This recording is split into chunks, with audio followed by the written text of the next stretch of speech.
కృష్ణ శతకంలోని 29వ పద్యాన్ని గురించి తెలుసుకుందాం.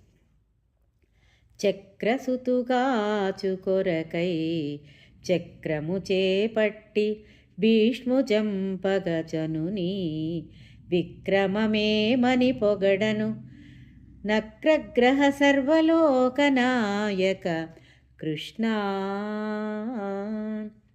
చక్రసుతుగాచు కొరకై చక్రము చేపట్టి భీష్ము చంపగచనుని విక్రమ మేమని పొగడను నక్రగ్రహ సర్వలోకనాయక కృష్ణ.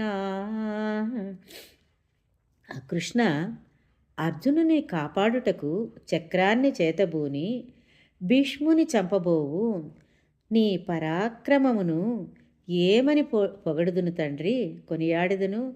నీ పరాక్రమము అద్భుతము కదా కృష్ణ అని కవి వాక్యాలు.